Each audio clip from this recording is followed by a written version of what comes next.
So this question comes from me, B, because I went to go see this movie called Magazine Dreams. Shout out to, Jonathan Majors. I know a lot of people probably not shouting them out right now, but I'm shouting them out. Anyways, I went to see this movie thinking I was going to be motivated because it was about bodybuilding. And I was, boy, was I wrong.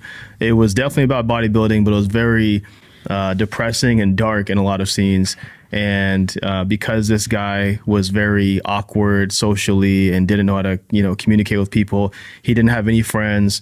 And it reminded me of a lot of people like nowadays, because I see people in your comments asking questions about, why is having a tribe so important? Like, how do you, even develop these meaningful friendships you talk about? And this guy in the movie was literally the epitome of that. Like, he would go out and he'd try and ask a girl out at the grocery store. It was super awkward. And then he'd go home and it'd show him on Google searching, like, how do you get people to like you?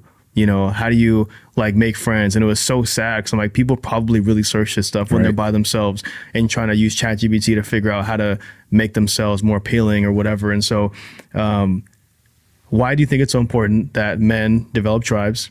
And how do they do that? Well, I think it's important for men to develop tribes because it's literally a desire, an innate desire, which means factory installed by God or your creator, an innate desire to have a tribe. We've always been tribal. We've always belonged to a group. I mean, if you look at the nation, it's divided into left and right, Democrat, Republican. You look at sports, there's teams. Those are tribes. You look at the caveman times, there was tribes. You look at the military, tribes.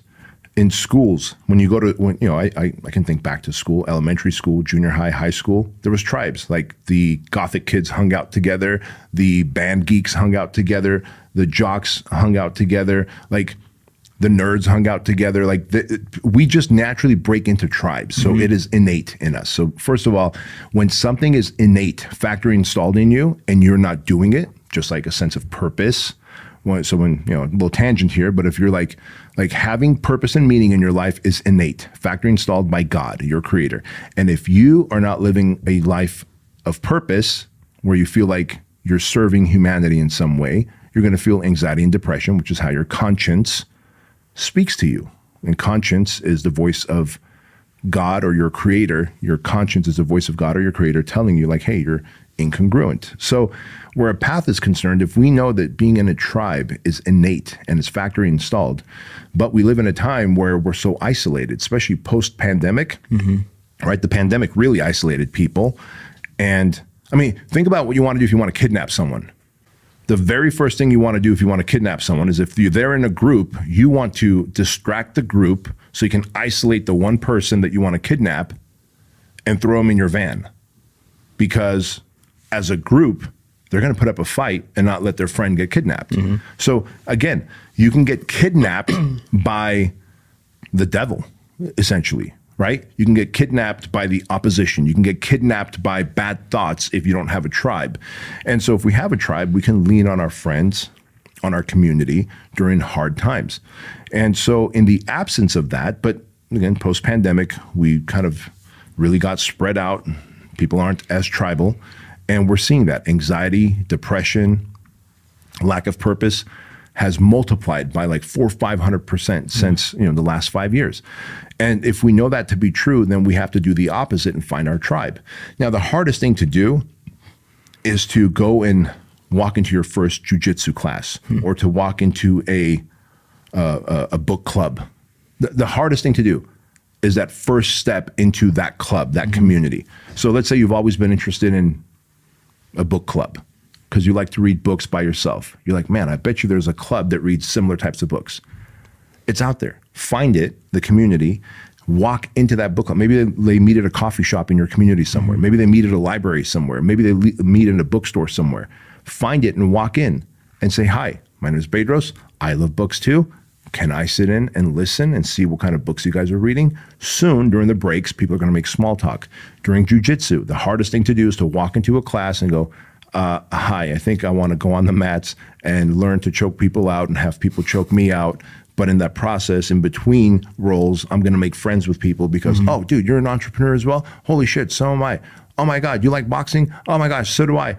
Holy crap, you live in Chino Hills? Dude, so do I. What a small world. Oh, you know Andrew? I know. He's my son. Oh my God. Right? Like That is how friendships are built. Yeah. You're not going to be friends with every person in the book club. You're not going to be friends with every person in the jiu-jitsu school. You're not going to be friends with every person at that, whatever the thing is, but you will develop even at work. Like, what can you do to be, I see people in this very building. They walk in at 8 o'clock, they walk right out at 5 o'clock.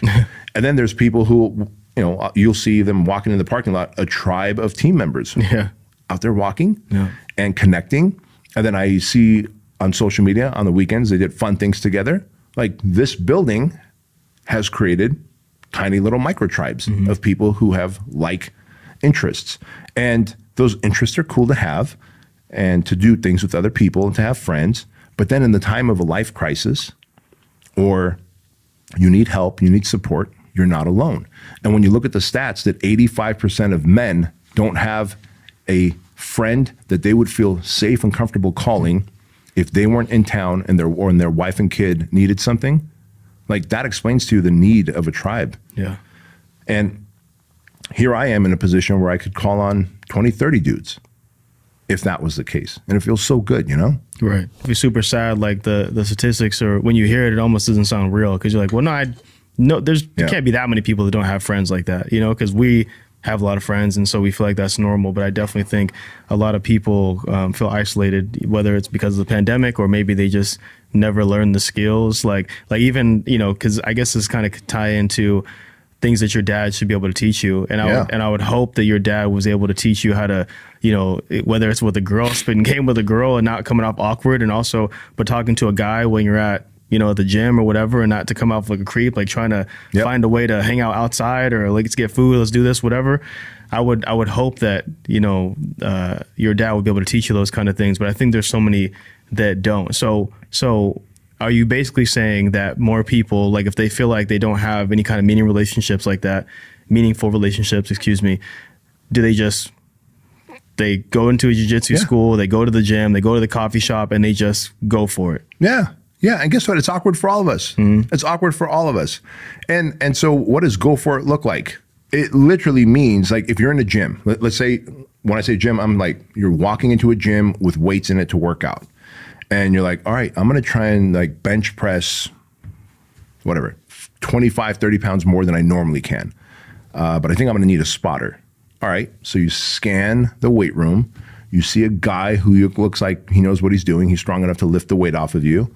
And you walk up when he's done with his set, and you go, hey, hello. And sometimes I have earbuds on. So, I still do this when I'm in a public gym. Kind of wave my hand, hey, hello, with a smile on my face. And they take their earbuds off. I go, can I bother you for a spot? And they go, yeah, sure. I've maybe had one person tell me in my life, in 30 years of lifting, that, sorry, man, I can't spot you. So they come and give me a spot. Afterward, and of course, what do they do? When someone's spotting you, they're also encouraging you, like, go ahead, bro, you got this, you got this, you got this, boom. And then so afterwards, they might fist bump you, high five you, or you just thank them for spotting you and not having the weight to crush your face, right? And then the next time I see them in the locker room, in the gym, we give a nod. Right. The bro nod. Now I've got a bro. Now, it's the lowest tier of brotherhood, but now I've got a bro. If something popped off in that gym, I've got someone who I could be like, bro, you and me got to fight our way out of this fucking gym, right? And so over time, as you get spots, as you see people at the same time, and I've walked up to people and people have walked up to me. They're like, I've had one guy tap, maybe you shouldn't do this, but one guy poked at my traps and they're like, holy shit, how do I develop these, right? I'm like, oh, they're your trap muscles. Let me show you how you can develop them. Yeah. He was a young man in his early 20s. At the time I was in my 40s. I was like, let me show you. And for the longest time when I worked out here at 24 Hour Fitness, like, we'd see each other and he'd, give me a nod and whatever. And it just, right. And so it's that easy to develop relationships. I think people overthink it and go, what if I get rejected? What if you do? It's not the end of the world. It's a story to tell. Funny story, but in between these shoots here, I walked into the restroom to take a piss. And our friend who went to Jacksonville with us, I'm not going to mention his name, he happened to be in there. I'm like, hey, what's up, dude? Right? Use his name. And he's like, hey, B, I know you're at the urinal and I'm washing my hands. It's an awkward time to bring this up, but I just want to tell you, I'm sorry for that mess up in Jacksonville with the thing. I'm like, bro, no worries, but next time you got to do your job so that I can do my job, because you without your thing, I'm not able to do my thing. You get what I'm saying? He goes, yes. And I go, don't worry about the awkwardness. There's a lot less awkward places you could have done this, but I'm glad you did this here. Like, I'm at a urinal taking a piss. He's washing his hands, and he had screwed up, and he works for me, and he went on a trip with you and me. Yeah. Good dude. Mm. Now, could he have come up to my office? Could he have seen me in the hallway? Like, I've seen him several times since. But that was the spot he chose. Yeah. My point is, I didn't judge him about it. Mm-hmm. We had our conversation, and the next time I see him, I'll fist bump him, and that's that. So people overthink how difficult it is to approach a girl and spit game, or to walk up to a dude who you think you might want to be friends with and just be like, so imagine if I got a spot from a guy a few times, and then I fist bump him, I see him a few times in the gym, and then maybe one day I walk up to him like, hey bro, this, like, no homo, but would you want to go get some protein afterwards? Like, go get a bite to eat, get a smoothie. Like, I'm new to town, or I watch this show and I realize I don't have a brotherhood to belong to. I'm not saying like you have to become my best friend, but I'm just trying to build a tribe of people. He's probably going to say yes if you're a decent human being, right? And then now you have a dude that you actually left the gym and you had a bite to eat with. Maybe you swap numbers and you've got a friend. It's easy to develop friendships. It really is. But you have to stop hiding behind your phone and in your bedroom and actually get out in the world